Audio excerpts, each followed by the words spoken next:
Pessoal, vamos lá. Doutrina de Jesus Cristo no Apocalipse, página 238.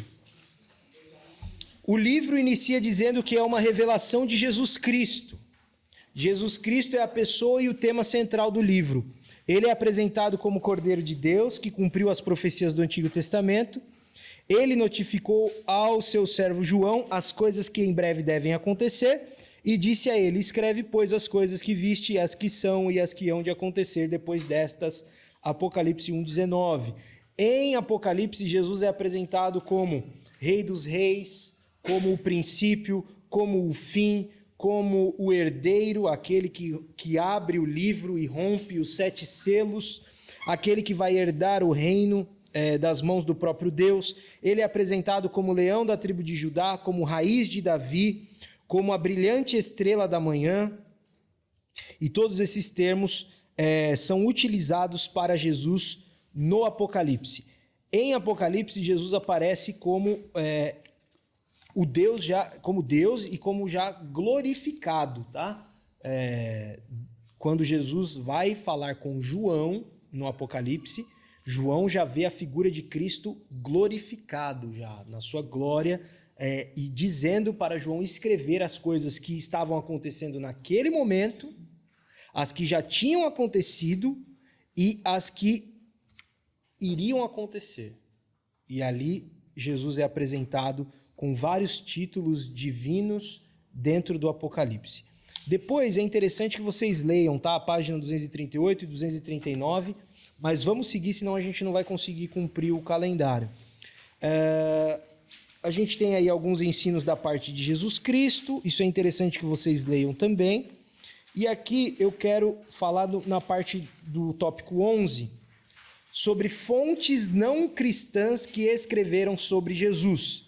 Jesus não é apresentado apenas nos evangelhos, você tem outras fontes, além dos apócrifos, a respeito de Jesus. Quem mais escreveu sobre Jesus? Flávio Joséfo, foi um historiador judeu que viveu ali contemporâneo praticamente do apóstolo Paulo, tá? Nascido ali entre 37 e 38, um pouco depois da morte de Jesus, e viveu até o ano 100 depois de Cristo. Ele foi um historiador judeu, ele era filho de sacerdotes, era fariseu, de família muito rica. No ano 66 ele estava comandando a guerra judaica contra Roma e ele foi preso.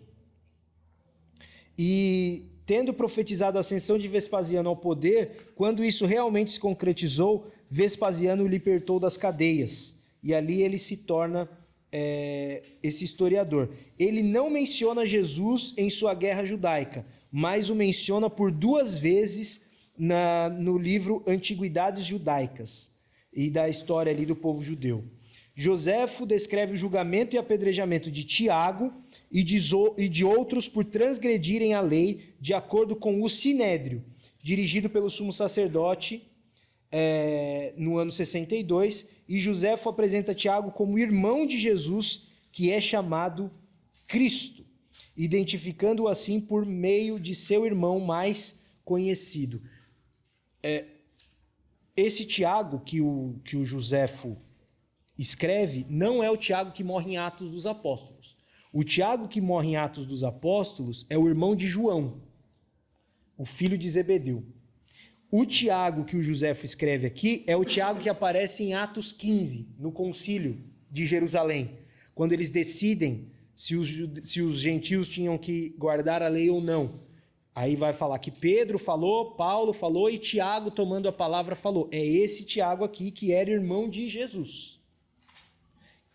Então, é um Tiago diferente. O Flávio Joséfo fala sobre esse Tiago e fala sobre Jesus. Pastor, por que isso é importante? Porque isso comprova que Jesus existiu de fato, porque até algum tempo atrás, até o século XVIII, XIX, haviam questionamentos, inclusive, se Jesus tinha existido ou se ele era um personagem completamente inventado.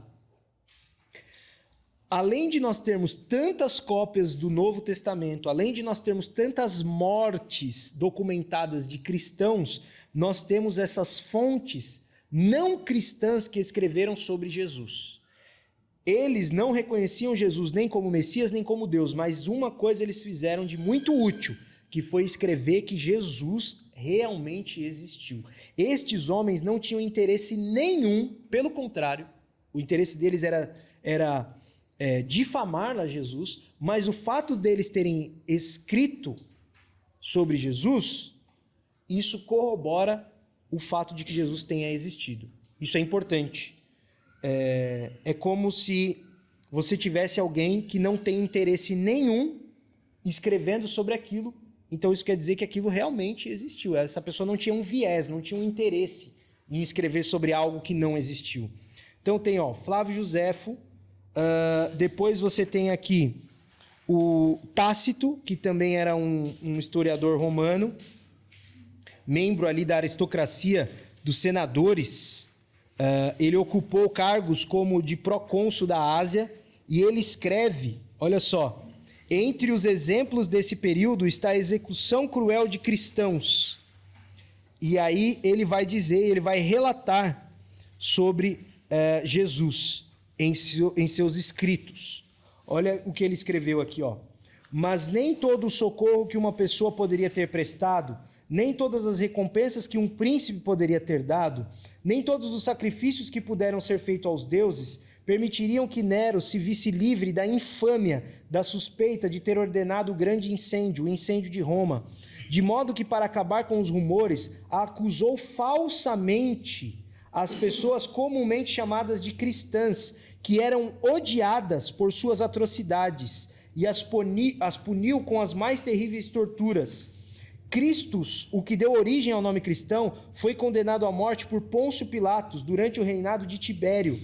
Mas, reprimida por algum tempo, a superstição perniciosa irrompeu novamente, não apenas em toda a Judéia, onde o problema teve início, mas também em toda a cidade de Roma. Então ele coloca o cristianismo como algo ruim, como uma superstição, como algo pernicioso, como um problema. Mas algo de útil ele faz, que é dizer que Jesus Cristo existiu, que viveu na Judéia e que morreu condenado por Pôncio Pilatos. Plínio o Jovem, que também era um aristocrata romano, ele escreve também a respeito de Cristo. Olha só o que ele vai dizer. Eles tinham o costume de se reunir antes do amanhecer, num certo dia, tipo culto de primícias, quando então cantavam responsivamente os versos de um hino a Cristo, tratando-o como Deus, e prometiam solenemente uns aos outros a não cometer maldade alguma, não defraudar, não roubar, não adulterar, nunca mentir e a não negar a fé quando fossem instados a fazê-lo ou incentivados a fazê-lo. Olha o relato de alguém que não era cristão sobre aqueles cristãos. Isso aqui é inspirador. Por que é inspirador? Porque demonstra que as pessoas podem falar dos cristãos, mas tem que reconhecer todas essas características, que eles não cometiam maldade alguma, que eles não defraudavam, não roubavam, não adulteravam, não mentiam, não negavam a fé. Olha que lindo o relato aí de Plínio a respeito dos cristãos. E ele não escreve isso como algo bom, tá? Ele não está elogiando. Ele está falando quem eles pensam que são, se acham melhor do que os outros e etc. Suetônio também escreve sobre Jesus, né? Sobre o Cristo. Ele escreve para falar sobre a expulsão dos cristãos de Roma, né? Porque o imperador expulsou os cristãos da cidade.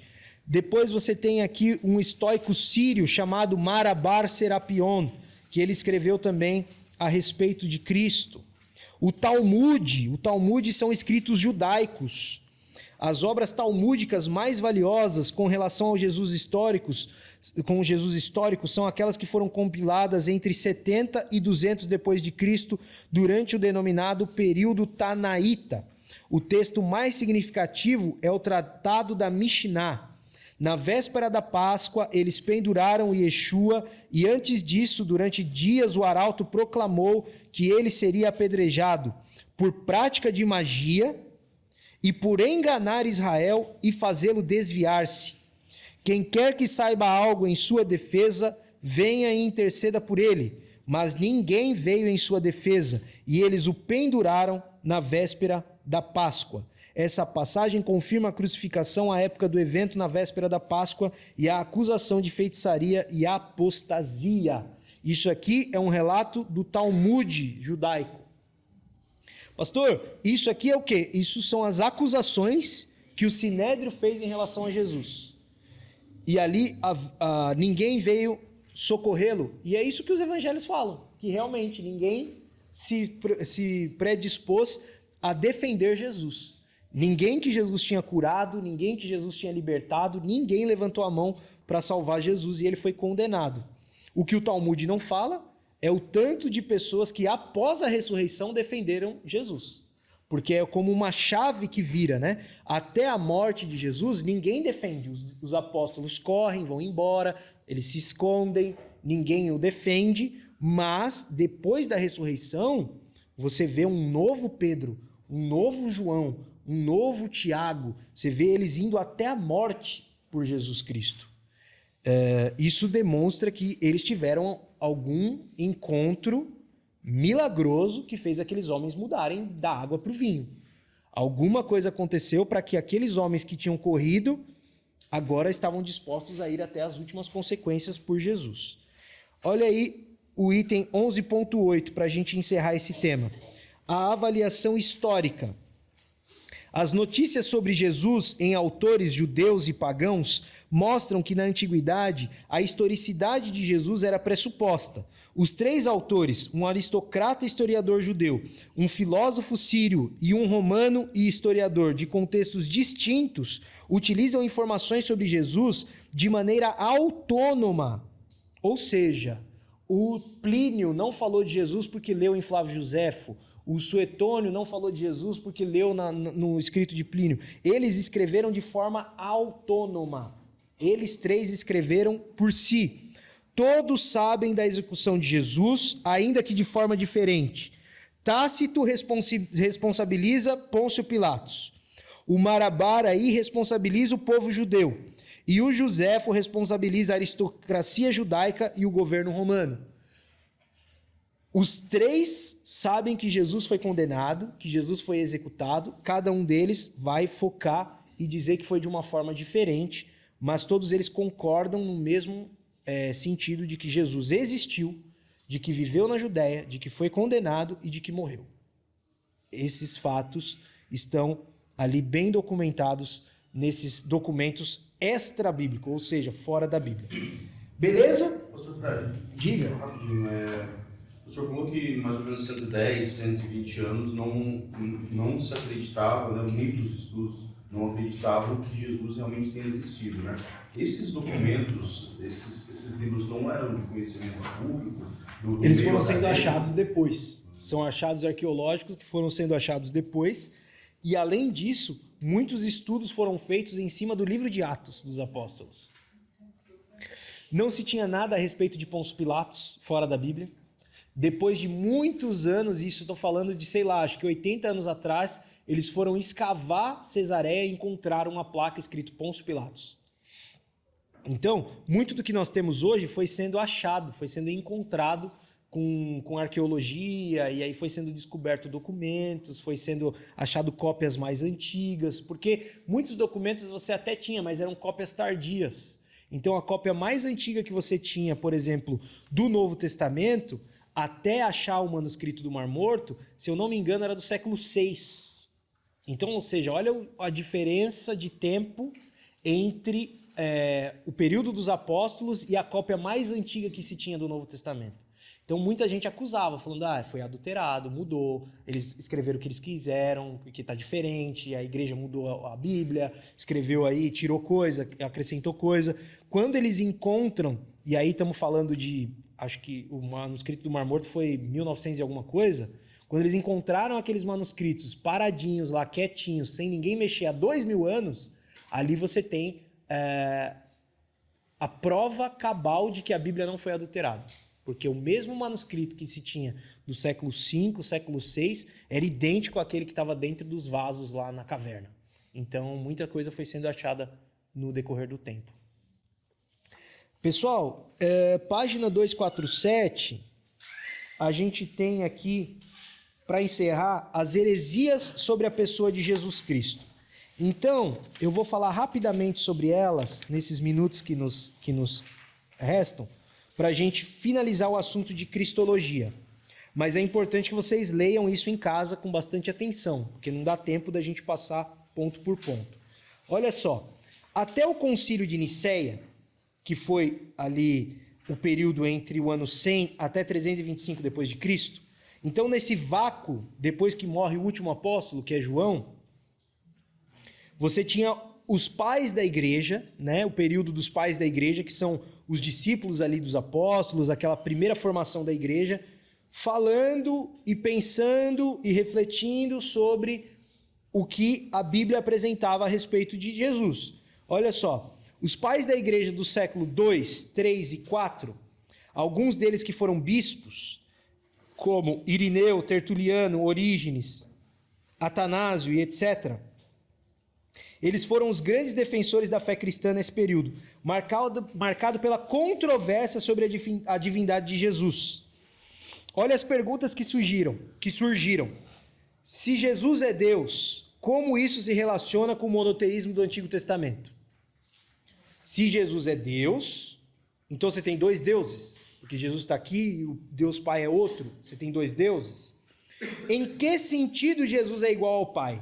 E em que sentido ele é diferente? Tudo isso constituíram-se heresias que foram chegando até os nossos dias, como o gnosticismo, o ebionismo, o docetismo, o monarquianismo e o arianismo. O primeiro deles aí, o gnosticismo. Os gnósticos consideravam a matéria maligna e negavam a encarnação real e a ressurreição corporal do Filho de Deus.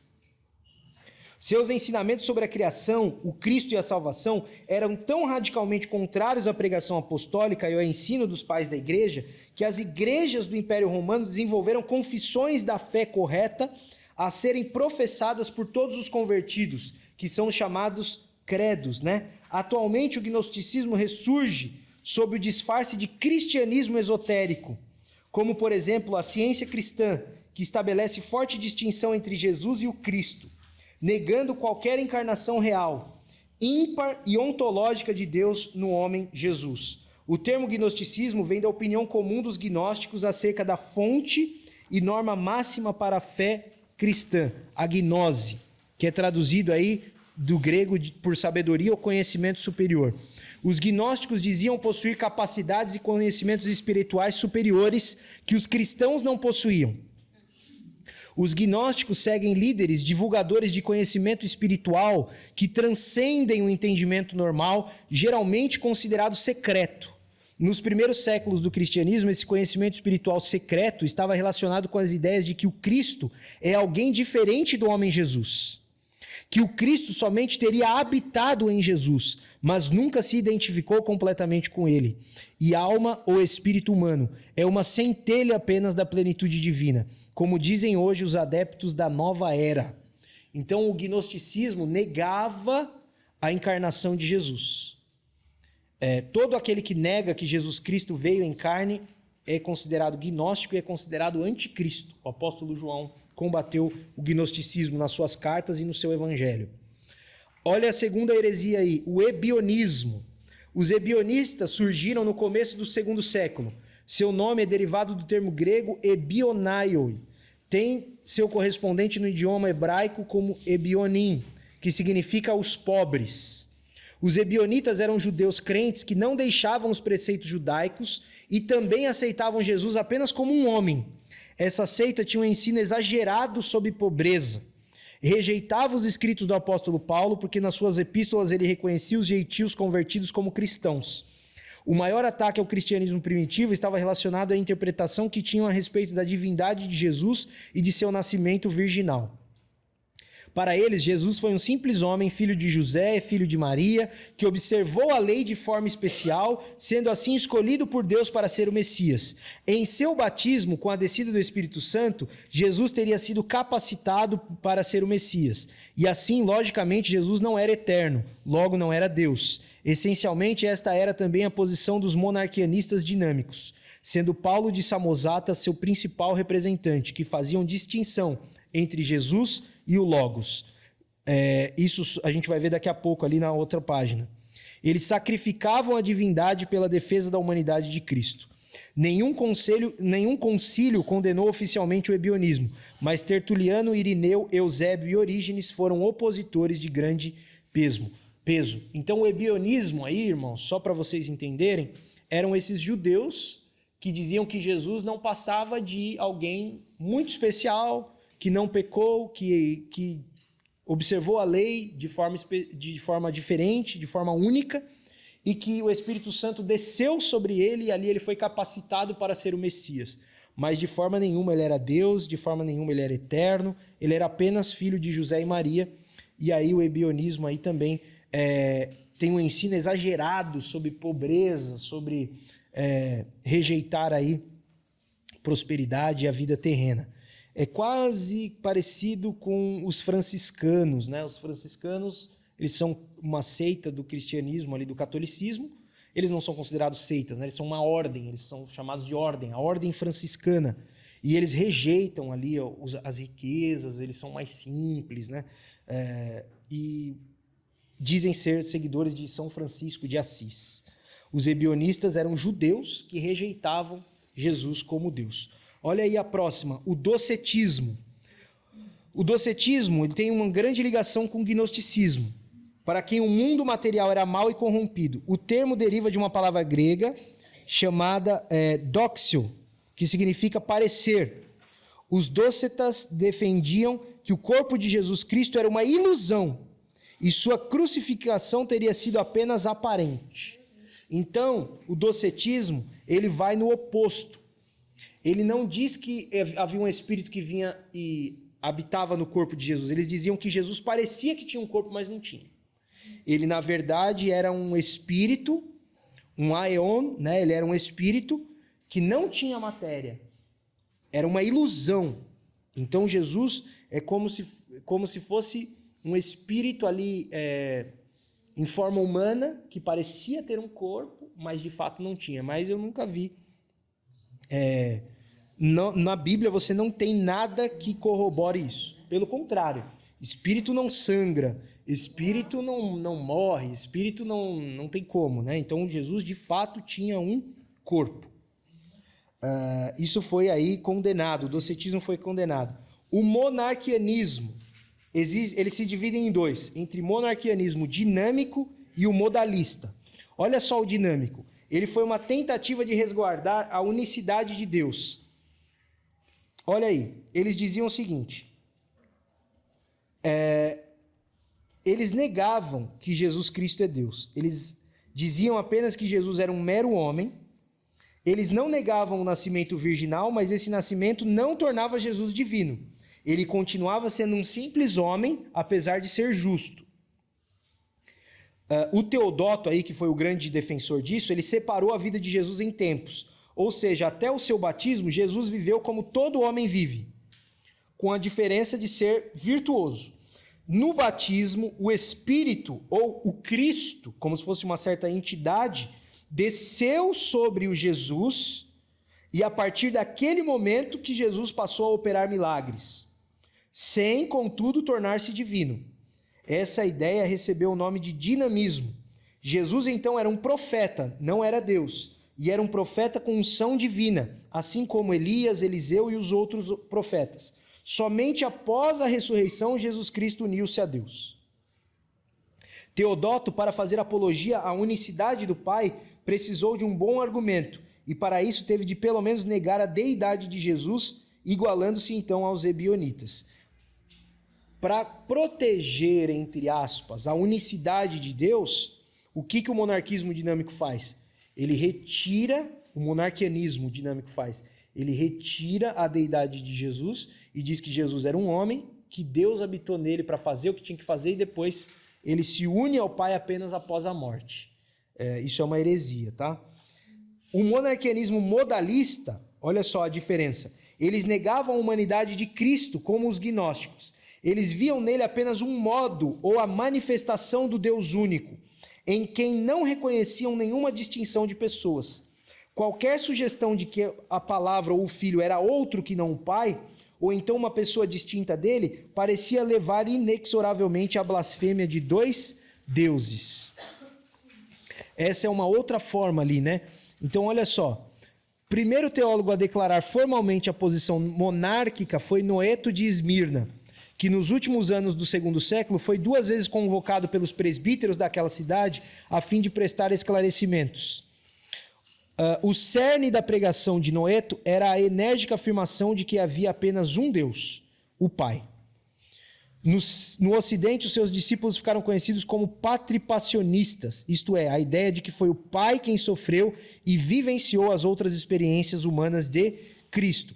Isso é muito parecido com o que os adeptos ali do Voz da Verdade dizem. A única diferença é que eles dizem que Deus realmente se tornou homem. Eles não negam que Jesus tinha um corpo. Eles só negam que era uma pessoa diferente. Para eles era tudo a mesma coisa. Então quem sofreu a crucificação foi o próprio Deus Pai. Não faz nenhum sentido, porque para quem que o Deus estava falando, Deus meu, por que me desamparaste? Se era um só, não faz nem sentido. Né? Para quem ele orava, para quem ele pediu para passar o cálice, não tem sentido nenhum. Aí você tem aí, no Oriente, esse modalismo mais refinado tornou-se conhecido como sabelianismo, em função do nome do seu autor, Sabélio. Recebendo uma estrutura mais sistemática e filosófica por parte de Sabélio, foi levada para Roma perto do final do pontificado de Zeferino, sendo veementemente atacada por Hipólito. Sabélio negou a Trindade ao afirmar que não há 3 pessoas, e sim uma só pessoa que se manifesta de maneiras diferentes.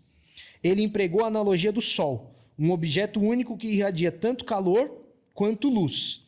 O Pai era, por assim dizer, a forma ou a essência, sendo o Filho e o Espírito Santo os modos de expressão do Pai. Em 261, as doutrinas de Sabélio foram rejeitadas e condenadas por negar a distinção das pessoas divinas na tentativa de resgatar uma teologia unicista para o cristianismo. Às vezes as pessoas querem tornar a Bíblia mais lógica e ali, nessa tentativa, acabam criando heresias. Por quê? Porque é o que a gente estava falando na primeira aula, as pessoas não querem humilhar a própria inteligência. Então, por não se submeter e dizer eu não entendo, eu não sei, pastor, como é que funciona a Trindade? Eu não sei, é um mistério. Paulo diz que é um mistério, nós sabemos que é um mistério, é o mistério da Trindade, o mistério da encarnação de Cristo, nós não sabemos como funciona. Às vezes, na ânsia de tentar explicar, a gente cria heresias. Foi isso que aconteceu principalmente nos primeiros séculos, onde você não tinha ainda a posição firmada da igreja. A gente deixa as próximas para encerrar no começo da aula que vem, senão a gente vai atravessar o horário. Alguém tem alguma dúvida, pessoal? Deixa para a próxima aula. Diga.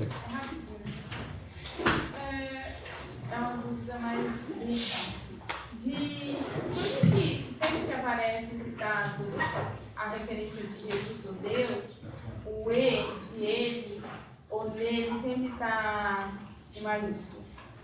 Porque não é um nome próprio, né? É mais uma questão de tradução e de respeito mesmo. Para distinguir, quando você está falando de Deus, eles colocam a letra maiúscula. Mas, originalmente, isso não tem, tá? No grego, ou tá tudo maiúsculo, que eu esqueci o nome de como que é esse nome do alfabeto grego, quando escreve tudo em maiúsculo, ou tudo em minúsculo. Essa distinção é a distinção dos tradutores, uma forma de respeito, de colocar maiúsculo para referir-se a Deus por respeito à pessoa divina. Português brasileiro. Não, em inglês também. Em inglês eles também deixam maiúsculo. É uma questão do alfabeto ocidental, né? Dessa questão mais de tradução. Mas no original não tem. Ensinado é isso, mas toda vez que eu tipo, escrever ele, nele, pra ele, dele... De Jesus? Coloca maiúsculo, é uma questão de respeito, é uma tradição. É uma tradição. Mais alguma dúvida, gente? Tranquilo? Vamos orar?